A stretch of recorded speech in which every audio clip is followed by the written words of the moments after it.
Today our topic is the administration of the empire.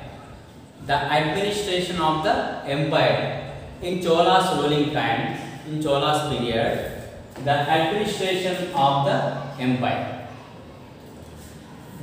In Chola's ruling time, the king had a council of ministers to help him. In Chola's ruling time, the king had a council of ministers to help him. He had a strong army and navy.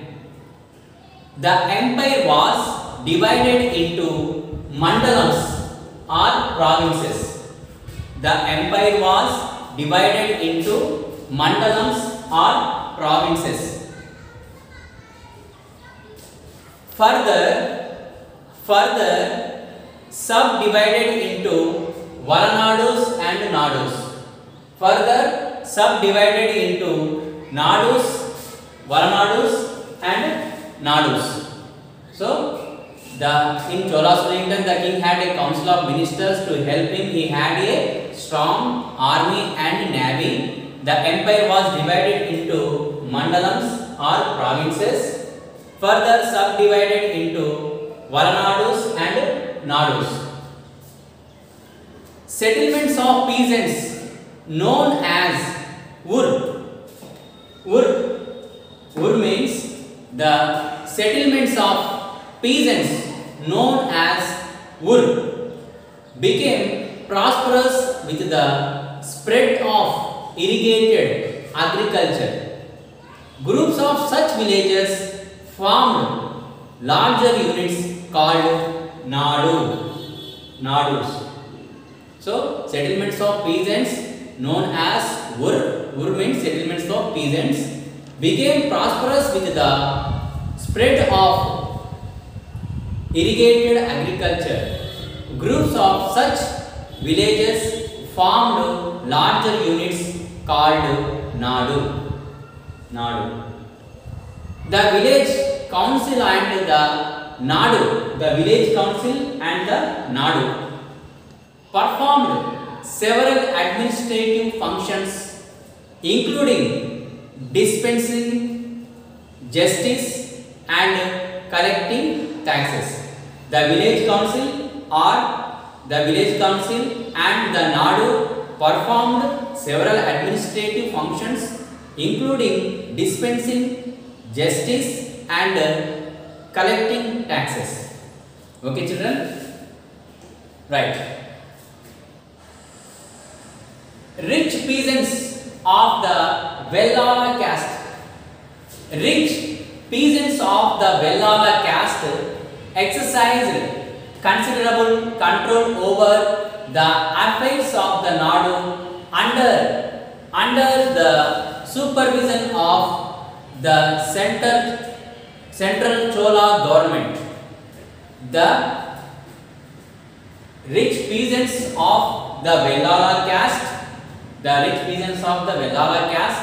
exercised considerable control over the affairs of the Nadu under the supervision of the central Chola government. The Chola kings gave some rich landowners titles like Muvendavelan, a Velan or peasant serving three kings.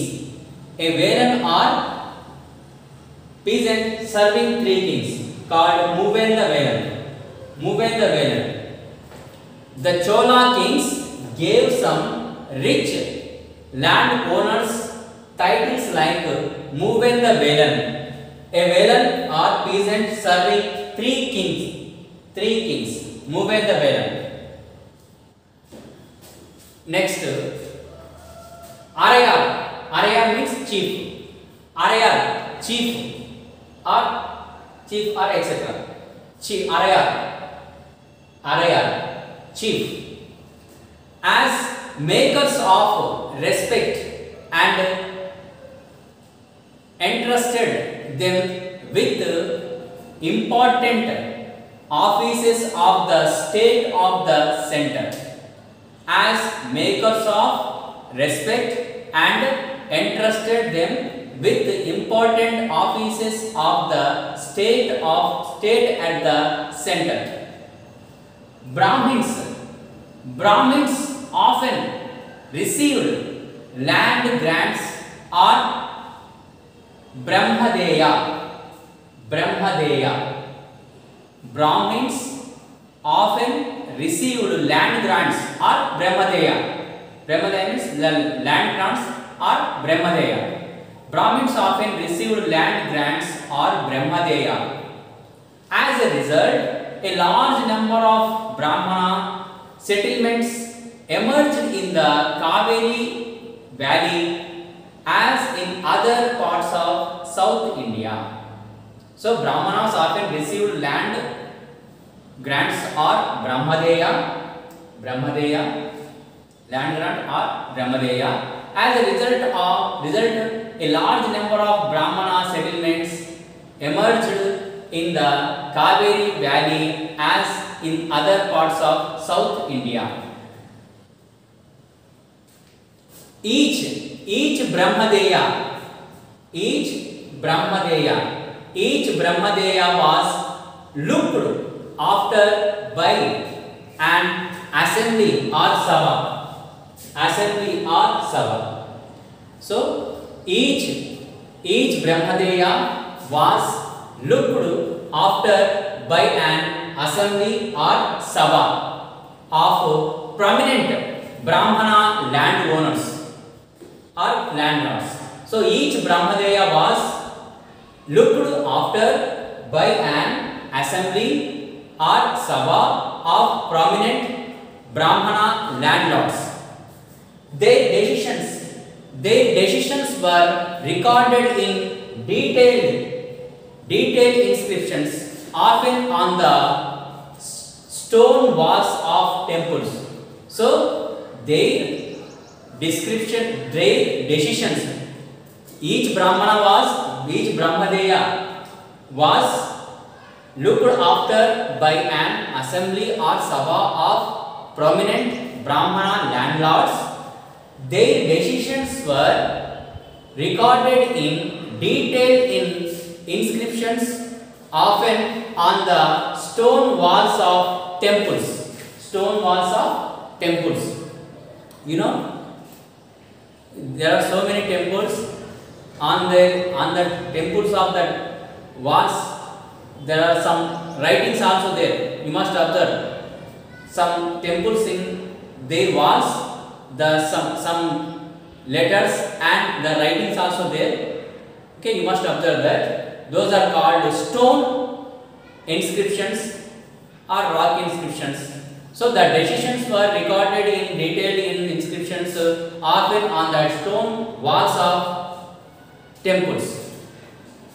Associations of traders known as nagarams.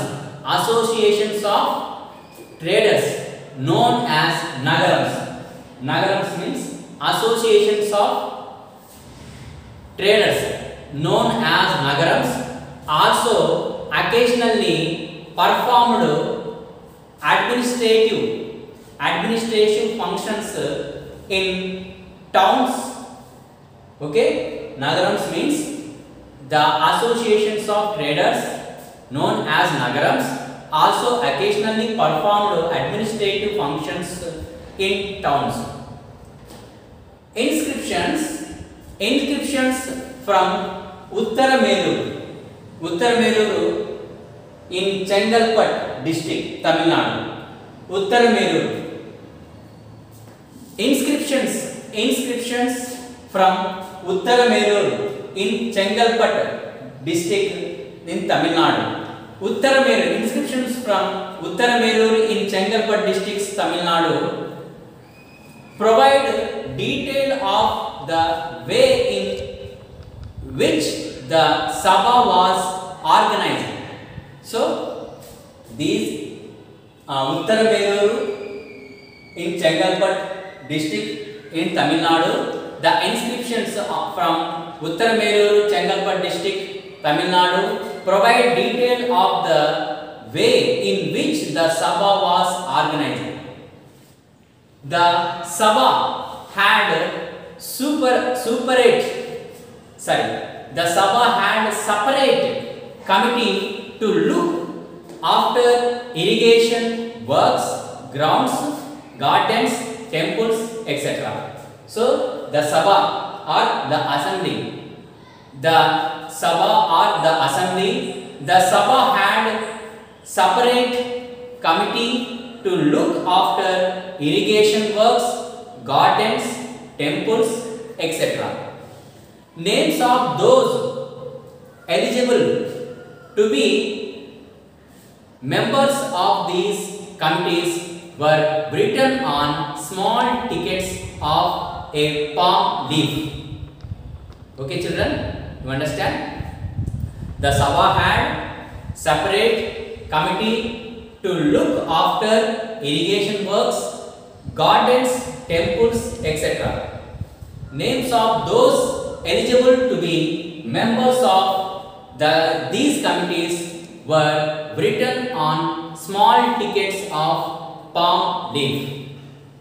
Okay children, you understand?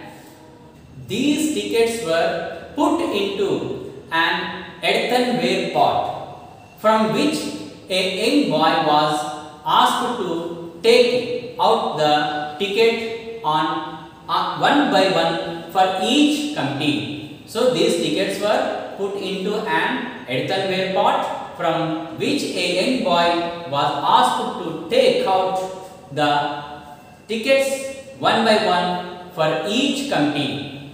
Okay children, you understand? This is about the administration of the empire in Chola's ruling period. Okay.